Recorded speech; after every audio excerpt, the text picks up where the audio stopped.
السلام علیکم ویورز، امید ہے آپ سب باخیر و عافیت ہوں گے۔ اللہ پاک آپ سب کو مجھ سمیت اپنی حفظ و امان میں رکھے۔ سامعین کرام، آج کا ویلاگ سارا قتل کیس سے متعلق ہی ہے۔ اس سے قبل میں ایک ویڈیو آپ کی خدمت میں پیش کر چکا ہوں اور یہ اس کا پارٹ 2 ہے، اور مجھے یہ بھی اندازہ ہے کہ آپ اس وقت تک سارا قتل کیس سے متعلق بہت کچھ جان چکے ہوں گے۔ میرا یہاں ویڈیو بنانے کا مقصد یہ نہیں ہوتا کہ آپ کو خبر دی جائے، بلکہ میرا مقصد یہ ہوتا ہے کہ جو کچھ اس وقت تک اس کیس میں ہوا، اس کے وہ کون سے ایسے عوامل تھے، وہ کون سے نقائص تھے، وہ کون سے پوائنٹس تھے کہ جن کو ہائی لائٹ کر کے معاشرے میں یہ بتایا جا سکے کہ اس طرح کی اگر معاملات ہوں گے تو پھر خدشات بڑھ جاتے ہیں خرابی کے۔ اور اس ویڈیو کلپ میں بھی میرا یہی مقصد ہے۔ پہلی بات تو یہ ہے کہ سوشل میڈیا پر الیکس لیک ہونا، بالخصوص میرج اور دیگر معاملات۔ اگرچہ سوشل میڈیا بے لگام گھوڑے کی مانند ہے، لیکن اس کے اوپر کنٹرول کیا جا سکتا ہے۔ جیسا کہ آپ جانتے ہیں کہ سارا اور شاہ نواز، ان کی الیکس لیک سوشل میڈیا پر ہوئی اور پھر نوبت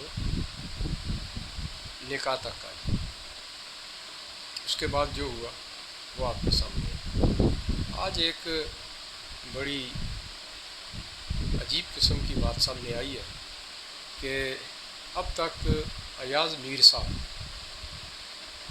ان کو گرفتار کر لیا گیا، جو اس واقعے کو رپورٹ کرتے ہیں۔ قاتل شاہ نواز کو گرفتار کر لیا گیا، جس نے قتل کیا، لیکن ایک کردار ابھی تک باہر گھوم رہا ہے۔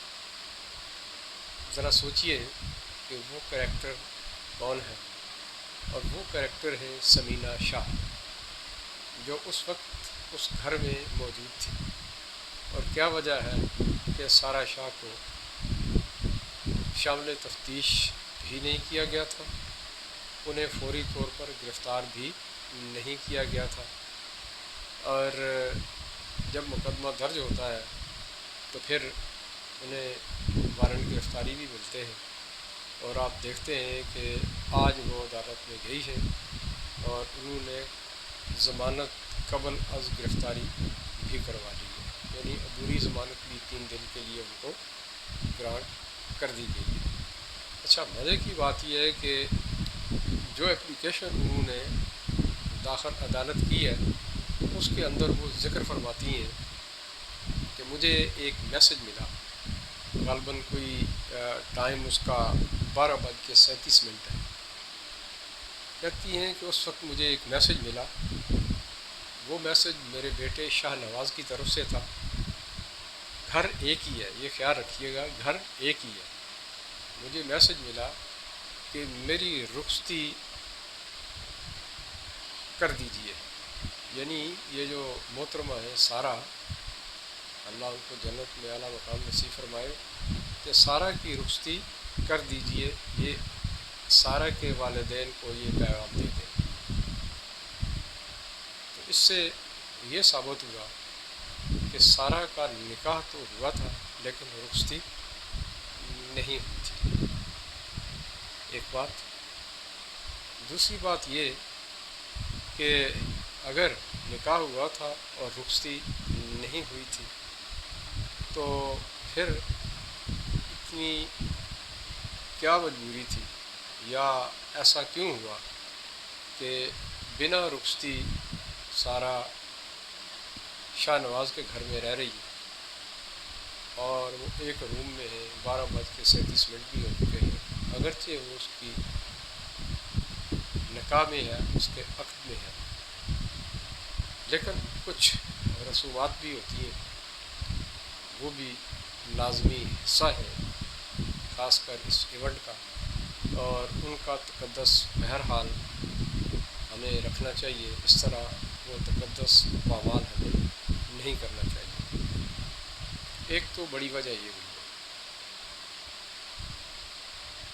مزید ڈیٹیل آپ خود سمجھ سکتے ہیں، یا یہ کہہ لیں کہ اس کے پس پردہ جو مضمرات ہو سکتے ہیں وہ بھی آپ کے گوش گزار کرنے کی ضرورت نہیں ہے۔ ماشاء اللہ آپ اپنا شعور رکھتے ہیں۔ دوسرا یہ فرماتی ہیں کہ میں یہ میسج دیکھ کے سو گئی، اور پھر وہ کہتی ہیں کہ 9:12 صبح پھر مجھے ایک میسج ملتا ہے، اور اس میں یہی میرا بیٹا شاہ نواز مجھے یہ میسج دیتا ہے کہ جی میں نے سارا کو قتل کر دیا ہے۔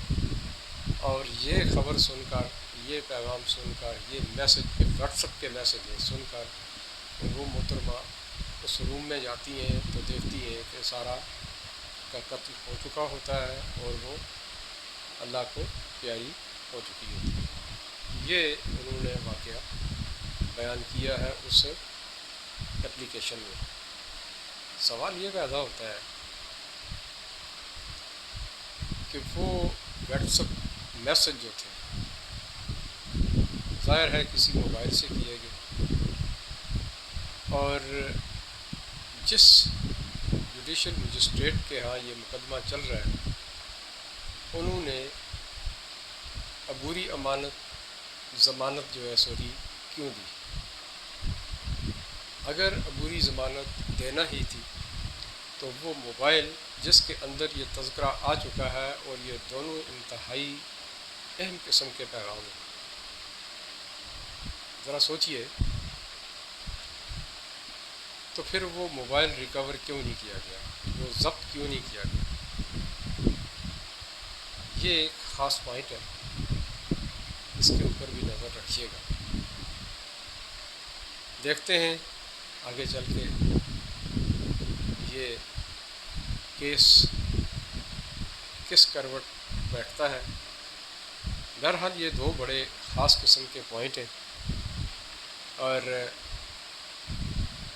اس ویڈیو کا مقصد صرف یہ تھا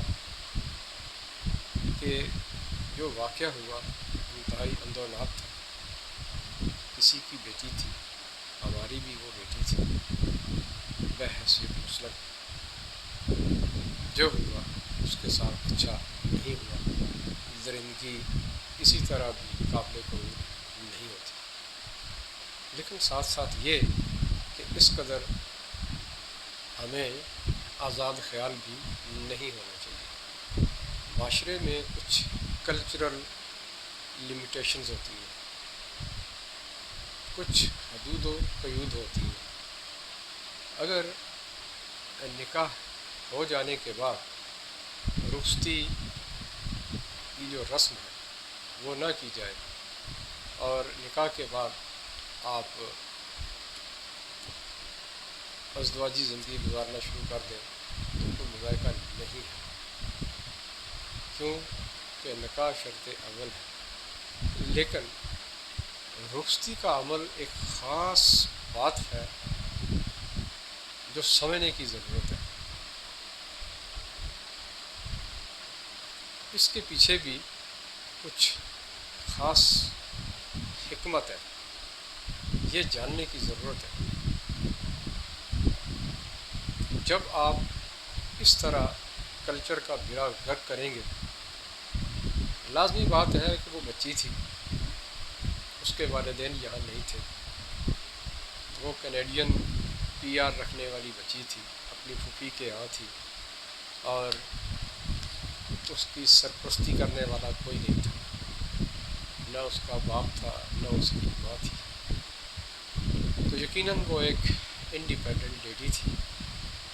اس کے دل و دماغ پر جو آیا اس نے فیصلہ کیا، اگرچہ وہ میچور ایج کی خاتون تھی، لیکن تنہا جب کوئی شخص فیصلہ کرتا ہے تو پھر اس طرح کی چیزیں رہ جاتی ہیں اور یہ آگے چل کے نقصان دہ ثابت ہوتی ہے۔ اب تفتیش ہونی ہے اس رات کو کیا ہوا، یہ بھی سامنے آنا ہے۔ کچھ تو آ چکا ہے، لیکن یہ جو پوائنٹ ہے، اس پوائنٹ کے بعد کچھ اور چیزیں بھی متوقع ہیں۔ بہرحال دیکھتے ہیں کہ کس انجام کو یہ کیس پہنچتا ہے۔ تا وقت مجھے آپ کو انتظار رہے گا۔ اجازت دیجیے، اللہ نے